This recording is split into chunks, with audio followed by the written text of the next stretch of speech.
السلام علیکم۔ بسم اللہ الرحمن الرحیم۔ محترم سامعین، ام المومنین حضرت خدیجہ الکبریٰ رضی اللہ تعالی عنہ کے بعد حضور نبی کریم صلی اللہ تعالی علیہ وآلہ وسلم نے حضرت سودا بنت زمعہ رضی اللہ تعالی عنہ سے نکاح فرمایا، جو مومنہ مہاجرہ اور بیوہ تھیں۔ ان کے بعد حضور نبی کریم صلی اللہ تعالی علیہ وآلہ وسلم نے ام المومنین حضرت عائشہ صدیقہ رضی اللہ تعالی عنہ سے نکاح فرمایا۔ امہات المومنین میں یہی کنواری تھیں اور سب سے زیادہ ذہین اور مضبوط حافظے کی مالکہ تھیں۔ ان کا لقب صدیقہ اور حمیرہ ہے۔ کنیت ام عبداللہ ہے۔ یہ کنیت خود حضور نبی اکرم صلی اللہ تعالی علیہ وآلہ وسلم کی تجویز فرمائی ہوئی تھی۔ اس کی تفصیل یہ ہے کہ عرب میں کنیت رکھنا شرافت کا معیار اور علامت سمجھی جاتی تھی۔ ایک دن انہوں نے نبی اکرم صلی اللہ علیہ وآلہ وسلم سے عرض کیا کہ عرب کی عورتیں کنیت سے مشہور ہیں، آپ صلی اللہ علیہ وآلہ وسلم میری بھی کوئی کنیت تجویز فرما دیں۔ اس پر آپ صلی اللہ تعالی علیہ وآلہ وسلم نے فرمایا، اپنی کنیت عبداللہ کے نام کی نسبت سے ام عبداللہ رکھ لو۔ واضح رہے کہ حضرت عبداللہ ام المومنین حضرت عائشہ صدیقہ رضی اللہ تعالی عنہ کے بھانجے تھے۔ ام المومنین حضرت عائشہ صدیقہ رضی اللہ تعالی عنہ حضور نبی کریم صلی اللہ تعالی علیہ وآلہ وسلم کے اعلان نبوت کے 4 سال بعد پیدا ہوئیں۔ اس طرح انہیں یہ بھی اعزاز حاصل ہے کہ یہ پیدائشی مسلمان تھیں۔ یہ ایک اعزاز ایسا اعزاز ہے کہ جو ام المومنین حضرت عائشہ صدیقہ رضی اللہ تعالی عنہ کو اسلام کی ان برگزیدہ شخصیات کی فہرست میں داخل کر دیتا ہے جن کے کانوں نے بھی کفر و شرک کی آواز تک نہیں سنی۔ ام المومنین حضرت عائشہ صدیقہ رضی اللہ تعالی عنہ انتہائی ذہین تھیں اور انہیں یہ بھی اعزاز حاصل ہے کہ علمی طور پر صحابیات میں سب سے زیادہ فقیہہ تھیں۔ حضور نبی کریم صلی اللہ علیہ وآلہ وسلم نے نکاح سے پہلے انہیں 2 مرتبہ خواب میں دیکھا کہ وہ ریشمی کپڑے میں ملبوس ہے۔ کوئی شخص آپ صلی اللہ تعالی علیہ وآلہ وسلم سے کہتا ہے کہ یہ آپ کی زوجہ محترمہ ہیں۔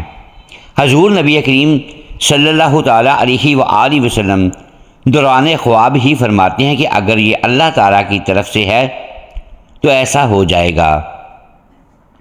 اسی خواب کی بنیاد پر رسول اللہ صلی اللہ علیہ وآلہ وسلم نے امیر المومنین حضرت ابوبکر صدیق رضی اللہ تعالی عنہ کے ہاں ام المومنین حضرت عائشہ صدیقہ رضی اللہ تعالی عنہ سے نکاح کا پیغام بھجوایا۔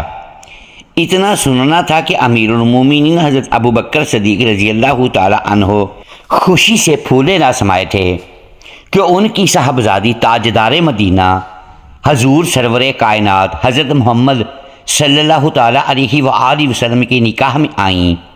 چنانچہ فوراً راضی ہو گئے اور شوال و مکرم کے مہینے میں 400 درہم کے حق مہر پر آپ کا نکاح خطبہ نکاح خود امیر المومنین حضرت ابوبکر صدیق رضی اللہ تعالی عنہ نے پڑھایا۔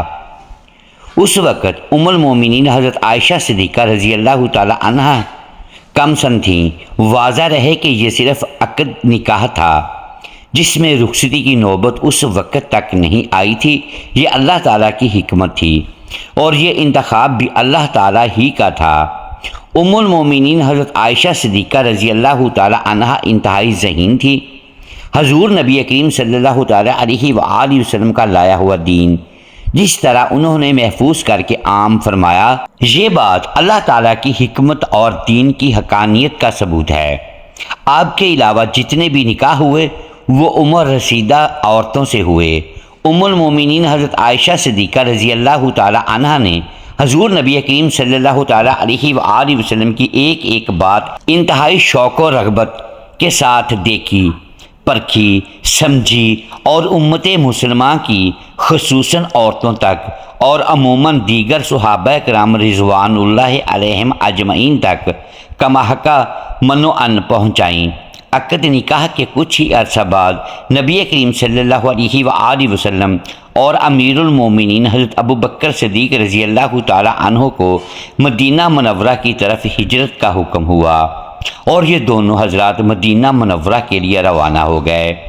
راستے میں مختلف واقعات پیش آئے، بالآخر آپ دونوں حضرات مدینہ منورہ بخیر و عافیت پہنچ گئے۔ وہاں اللہ تعالیٰ نے مکہ مکرمہ کے مقابلے میں انتہائی اطمینان بخش فضا قائم فرمائی، جس کے بعد امیر المومنین حضرت ابو بکر صدیق رضی اللہ تعالی عنہ نے اپنے پورے گھرانے کو مدینہ منورہ بلوا لیا۔ یہاں آپ رضی اللہ تعالی عنہ کی رخصتی عمل میں آئی۔ اس کے بعد بحیثیت زوجہ 9 سال نبی کریم صلی اللہ علیہ وآلہ وسلم کی رفاقت میں اس طرح گزارے کہ ایک دوسرے کے ساتھ انتہائی محبت کے ساتھ پیش آتے تھے۔ نبی اکرم صلی اللہ تعالیٰ علیہ وآلہ وسلم نے آپ کی بہترین تربیت بھی فرمائی، اور یہ ام المومنین حضرت عائشہ صدیقہ رضی اللہ تعالیٰ عنہ کا ذوق و شوق تھا کہ انہوں نے علمی میدان میں بھی اس موقع سے فائدہ اٹھایا اور علوم اسلامی کے ایک بہت بڑے ذخیرے کو نہ صرف اپنے پاس محفوظ فرمایا بلکہ ہر موقع پر امت مسلمہ کی رہنمائی بھی فرمائی۔ ام المومنین حضرت عائشہ صدیقہ رضی اللہ تعالی عنہا کو مندرجہ ذیل ایسی خصوصیات حاصل تھیں جن میں امت کا کوئی فرد ان کا سہیم و شریک نہیں۔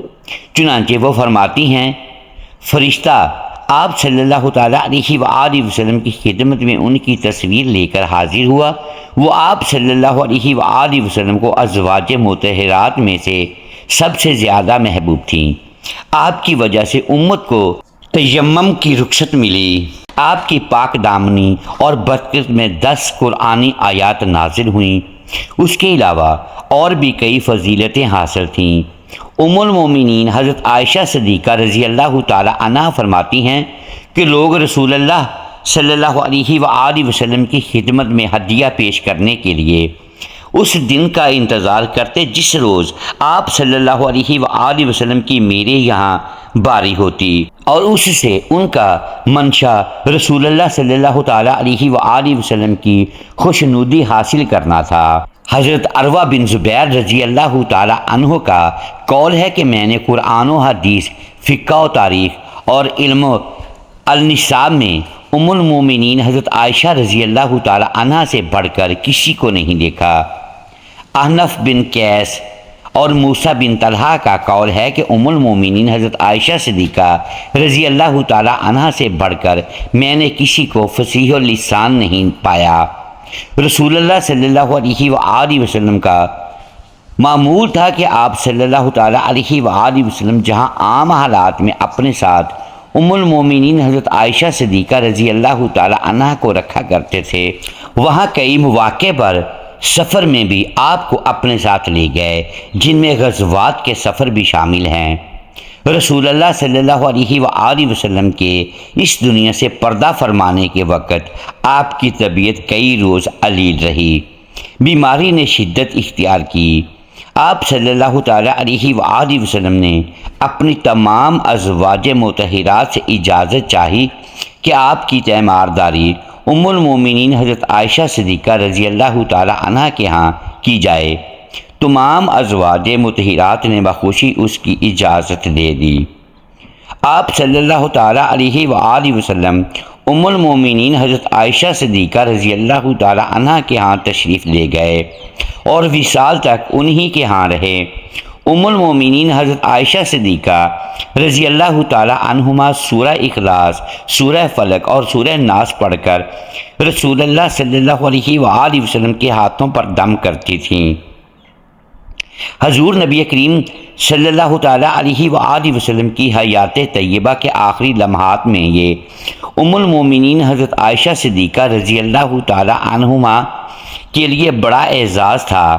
ام المومنین حضرت عائشہ صدیقہ رضی اللہ تعالیٰ عنہ کی ایک بہت انوکھی خصوصیت یہ ہے کہ آپ نے حضرت جبرائیل امین علیہ السلام کو دیکھا اور انہوں نے ام المومنین حضرت عائشہ صدیقہ رضی اللہ تعالی عنہا کو سلام کیا۔ امام احمد نے روایت کی ہے کہ ام المومنین حضرت عائشہ صدیقہ رضی اللہ تعالی عنہا فرماتی ہیں، ایک مرتبہ میں نے آپ صلی اللہ تعالی علیہ وآلہ وسلم کو گھوڑے کی گردن پر ہاتھ رکھے ہوئے ایک شخص سے باتیں کرتے دیکھا۔ میں نے عرض کیا، یا رسول اللہ صلی اللہ تعالی علیہ وآلہ وسلم، میں نے آپ کو دہیہ کلبی کے گھوڑے کی گردن پر ہاتھ رکھے ہوئے ان سے باتیں کرتے ہوئے دیکھا ہے۔ آپ صلی اللہ تعالی علیہ وآلہ وسلم نے فرمایا، کیا تم نے انہیں دیکھا ہے؟ آپ رضی اللہ تعالی عنہ نے عرض کیا، جی ہاں۔ آپ نے فرمایا، وہ دہیہ کلبی نہیں بلکہ حضرت جبرائیل امین علیہ السلام تھے اور وہ تمہیں سلام کہتے تھے۔ یہ سن کر ام المومنین حضرت عائشہ صدیقہ رضی اللہ تعالی عنہا نے فرمایا، وعلیکم السلام ورحمۃ اللہ وبرکاتہ، اللہ تعالیٰ انہیں اچھی جزا دے۔ میزبان بھی بہترین اور مہمان بھی بہترین ہوتی۔ ام المومنین حضرت سیدہ عائشہ صدیقہ رضی اللہ تعالی عنہ فرماتی ہیں کہ ایک مرتبہ نبی کریم صلی اللہ علیہ وآلہ وسلم اور میرے درمیان کچھ بات ہو گئی تو نبی کریم صلی اللہ تعالی علیہ وآلہ وسلم نے فرمایا، تم ہمارے درمیان کس کو حاکم بناؤ گی؟ کیا امیر المومنین حضرت عمر بن خطاب رضی اللہ تعالی عنہ ٹھیک ہیں؟ ام المومنین حضرت عائشہ صدیقہ رضی اللہ تعالی عنہ فرماتی ہیں کہ میں نے کہا، امیر المومنین حضرت عمر بن خطاب رضی اللہ تعالی عنہ نہیں، کیونکہ وہ سخت آدمی ہیں۔ تو نبی کریم صلی اللہ تعالی علیہ وآلہ وسلم نے فرمایا، کیا امیر المومنین حضرت ابو بکر صدیق رضی اللہ تعالی عنہ پر راضی ہو کہ وہ فیصلہ کریں؟ میں نے عرض کیا، امیر المومنین حضرت ابو بکر صدیق رضی اللہ تعالی عنہ ٹھیک ہیں۔ نبی کریم صلی اللہ تعالی علیہ وآلہ وسلم نے امیر المومنین حضرت ابو بکر صدیق رضی اللہ تعالی عنہ کو بلا کر فرمایا، ام المومنین حضرت عائشہ صدیقہ رضی اللہ تعالی عنہ ایسی ایسی بات کہتی ہیں اور معاملہ کچھ اس طرح ہے۔ ام المومنین حضرت عائشہ صدیقہ رضی اللہ تعالی عنہ فرماتی ہیں کہ میں نے نبی کریم صلی اللہ تعالی علیہ وآلہ وسلم سے یہ کہہ دیا کہ آپ اللہ تعالیٰ سے ڈریں اور صرف حق بات کہیں۔ فرماتی ہیں کہ امیر المومنین حضرت ابو بکر صدیق رضی اللہ تعالی عنہ نے میری ناک پر ہاتھ مارا جس سے میری ناک لہو لہان ہو گئی اور فرمایا، تیرے ماں باپ نہ رہیں۔ تو نبی مکرم صلی اللہ تعالی علیہ وآلہ وسلم کو کہتی ہیں کہ حق بات کہیں اور اللہ تعالیٰ سے ڈریں۔ آپ صلی اللہ تعالی علیہ وآلہ وسلم جو فرما رہے ہیں کیا وہ حق نہیں ہے؟ امیر المومنین حضرت عائشہ صدیقہ رضی اللہ تعالی عنہ فرماتی ہیں کہ میری ناک کے نتنے ایسے ہو گئے جیسے مشکیزے کا نچلا حصہ ہوتا ہے۔ نبی کریم رحمت عالم صلی اللہ تعالی علیہ وآلہ وسلم نے جب یہ ماجرا دیکھا تو فرمایا، اے ابو بکر، ہم نے تو تمہیں اس لیے نہیں بلایا تھا۔ ام المومنین حضرت عائشہ صدیقہ رضی اللہ تعالی عنہ فرماتی ہیں کہ گھر میں کھجور کی ایک سوکھی ٹہنی پڑی ہوئی تھی۔ امیر المومنین حضرت ابو بکر صدیق رضی اللہ تعالی عنہ نے وہ اٹھائی اور مجھے ضرب لگانا شروع کر دی۔ میں بھاگ کر نبی کریم صلی اللہ تعالی علیہ وآلہ وسلم کی کمر سے لپٹ گئی، حتیٰ کہ آپ صلی اللہ تعالی علیہ وآلہ وسلم نے فرمایا، قسم ہے تمہیں ابو بکر، جو اب تم نے مارا تو ہم نے تمہیں اس لیے تو نہیں بلایا تھا۔ پھر جب امیر المومنین حضرت ابو بکر صدیق رضی اللہ تعالی عنہ تشریف لے گئے تو ام المومنین حضرت عائشہ صدیقہ رضی اللہ تعالی عنہ نبی کریم صلی اللہ تعالی علیہ وآلہ وسلم سے دور جا کر کھڑی ہو گئیں۔ آپ صلی اللہ تعالی علیہ وآلہ وسلم نے فرمایا، میرے قریب آ جاؤ۔ تو ام المومنین حضرت عائشہ صدیقہ رضی اللہ تعالی عنہ نے انکار کر دیا۔ آپ صلی اللہ تعالی علیہ وآلہ وسلم نے مسکراتے ہوئے فرمایا، ابھی تھوڑی دیر پہلے تو بڑے زور سے میری کمر سے لپٹی تھی۔ ازواج مطہرات رضی اللہ تعالی عنہم کے ساتھ نبی کریم صلی اللہ تعالی علیہ وآلہ وسلم کے جو بھی واقعات اور معمولات پیش آئے، دراصل وہ امت کے لیے ایک سبق ہیں کہ ہم ان حکایات سے زندگی گزارنے کے صحیح طریقے اور آداب سیکھیں۔ ام المومنین حضرت عائشہ صدیقہ رضی اللہ تعالی عنہا بنت ابو بکر رسول اللہ صلی اللہ علیہ وآلہ وسلم کی زوجہ محترمہ ہیں۔ آپ رضی اللہ تعالی عنہا کو ام المومنین کے خطاب سے یاد کیا جاتا ہے۔ رسول اللہ صلی اللہ تعالی علیہ وآلہ وسلم کے بعد عہدہ خلفائے راشدین میں آپ کی شخصیت بہت نمایاں نظر آتی ہے۔ نبی کریم صلی اللہ تعالی علیہ وآلہ وسلم کی وفات کے بعد ام المومنین حضرت عائشہ صدیقہ رضی اللہ تعالی عنہا 47 سال حیات رہیں، اور یہ تمام وہ عرصہ ہے جس میں ابتدائی مسلم فتوحات ہوئیں، مختلف مملکت اسلام میں داخل ہوئے۔ علم و حدیث میں حضرت ابو ہریرہ رضی اللہ تعالی عنہ کی روایت کے بعد سب سے زیادہ روایت حدیث کا ذخیرہ آپ رضی اللہ تعالی عنہ سے ہی روایت کیا گیا ہے۔ آپ رضی اللہ تعالی عنہ عہد نبوی صلی اللہ تعالی علیہ وآلہ وسلم اور عہد خلفائے راشدین کے عینی شاہد بھی تھیں۔ عیسیٰ بن دینار کہتے ہیں کہ میں نے حضرت ابو جعفر رضی اللہ تعالی عنہ سے پوچھا کہ ان تمناؤں سے کیا مراد تھا؟ کہنے لگے ام المومنین حضرت عائشہ صدیقہ رضی اللہ تعالی عنہ ان تمناؤں سے دعا میں توبہ کا وسیلہ اختیار فرما رہی تھیں۔ یہ تمام تمنائیں آپ کثر نفسی سے فرما رہی تھیں، حالانکہ آپ ازل سے ام المومنین کے خطاب سے سرفراز ہوتی ہیں۔ اسماعیل بن قیس کہتے ہیں کہ باوقت وفات ام المومنین حضرت عائشہ صدیقہ رضی اللہ تعالی عنہ نے وصیت فرمائی کہ میں نے رسول اللہ صلی اللہ تعالی علیہ وآلہ وسلم کے بعد نئی باتیں اختیار کر لی تھیں، لہٰذا مجھے نبی کریم صلی اللہ تعالی علیہ وآلہ وسلم کی ازواج مطہرات کے پاس دفن کرنا۔ یہ آپ رضی اللہ تعالی عنہ نے کثر نفسی میں فرمایا تھا۔ ذکوان جو آپ رضی اللہ تعالی عنہ کا غلام تھا کہتے ہیں کہ جب آپ رضی اللہ تعالی عنہ علیل ہوئیں تو میں اجازت حاصل کر کے ام المومنین حضرت عائشہ صدیقہ رضی اللہ تعالی عنہ کے پاس گیا۔ آپ کے سرحانے آپ رضی اللہ تعالی عنہ کے بھتیجے عبداللہ بن عبد الرحمن تھے۔ میں نے کہا آپ رضی اللہ تعالی عنہ کے پاس عبداللہ بن عباس رضی اللہ تعالی عنہ آنا چاہتے ہیں۔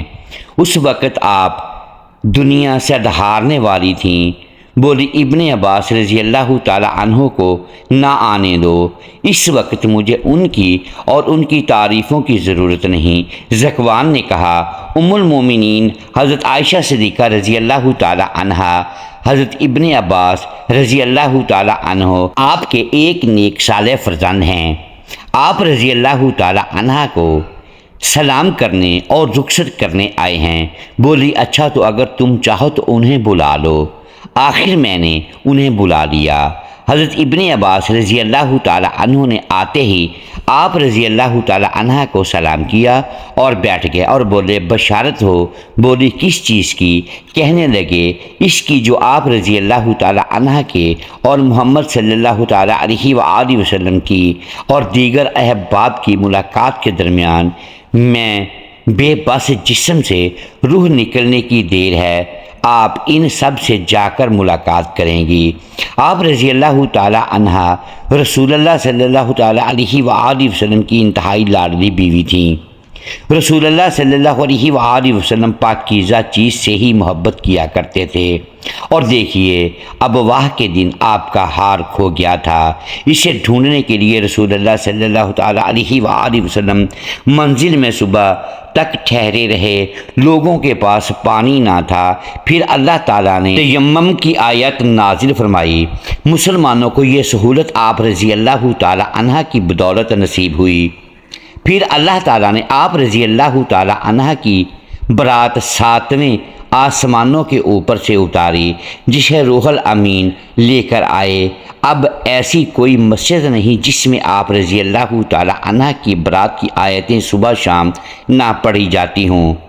ام المومنین حضرت عائشہ صدیقہ رضی اللہ تعالی عنہ فرمانے لگیں ابن عباس رضی اللہ تعالی عنہ تعریفیں چھوڑ دو، اس کی قسم جس کے ہاتھ میں میری جان ہے، میری تو یہ تمنا ہے کہ میں بھولی بسری ہوئی جاتی تابع ابن ابی عتیق ام المومنین حضرت عائشہ صدیقہ رضی اللہ تعالی عنہ کے پاس گئے جب کہ وہ علیل تھیں۔ بولے، ام المومنین کیسی طبیعت ہے؟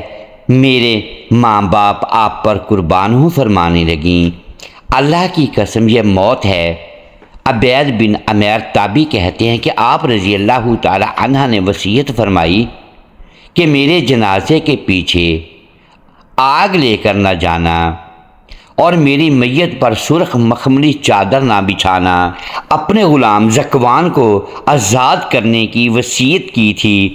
ام المومنین حضرت عائشہ صدیقہ رضی اللہ تعالی عنہ نے منگل 17 رمضان المبارک 58 ہجری بمطابق 13 جولائی 678 کی شب کو اس دار فانی سے عالم بقا کو لبیک کہا۔ آپ رضی اللہ تعالی عنہ کی وفات کی خبر اچانک ہی تمام مدینہ منورہ میں پھیل گئی اور انصار مدینہ اپنے گھروں سے نکل آئے۔ جنازے میں ہجوم اتنا تھا کہ لوگوں کا بیان ہے کہ رات کے وقت اتنا مجمع کبھی نہیں دیکھا گیا۔ بعض عورتوں کا اثر دہام دیکھ کر روز عید کے ہجوم کا گمان گزرتا تھا۔ ام المومنین حضرت عائشہ صدیقہ رضی اللہ تعالی عنہ کی مدت حیات شمسی سال کے اعتبار سے 64 سال اور قمری سال کے اعتبار سے 66 سال 11 ماہ تھی۔ نماز جنازہ حضرت ابو ہریرہ رضی اللہ تعالی عنہ نے پڑھائی اور آپ رضی اللہ تعالی عنہ کی تجہیز و تدفین شب میں ہی عمل میں آئی۔ حضرت ابو ہریرہ رضی اللہ تعالی عنہ ان دنوں مدینہ منورہ کے قائم مقام امیر تھے، کیونکہ مروان بن حکم مدینہ منورہ میں موجود نہ تھا۔ وہ عمرہ کے لیے مکہ مکرمہ گیا ہوا تھا اور مدینہ منورہ میں حضرت ابو ہریرہ رضی اللہ تعالی عنہ کو اپنا نائب اور قائم مقام امیر بنا کر گیا تھا۔ بوقت تدفین آپ رضی اللہ تعالی عنہ کی قبر اطہر کی چاروں اطراف ایک کپڑے سے پردہ کر دیا گیا۔ اللہ تعالی ہمیں دین کی مکمل سمجھ بوجھ نصیب فرمائے اور ہمارا خاتمہ بالخیر فرمائے۔ محترم ناظرین، امید ہے آج کی یہ ویڈیو آپ کو پسند آئی ہوگی۔ ناظرین گرامی، اگر ہم اس ویڈیو میں الفاظ کی درستگی دانستہ یا دیدہ دانستہ درست نہیں کر پائے تو ہم آپ سے معذرت خواہ ہیں اور اللہ کے حضور معافی کے طلبگار ہیں۔ ناظرین گرامی، ویڈیو کو لائک کیجئے، چینل کو سبسکرائب کیجئے اور بیل آئیکن پریس کر دیں تاکہ ہر نئی آنے والی ویڈیو آپ تک بروقت پہنچ سکے اور ہماری حوصلہ افزائی ہوتی رہے۔ اگلی ویڈیو تک کے لیے اجازت دیجیے گا۔ شکریہ۔ اللہ حافظ۔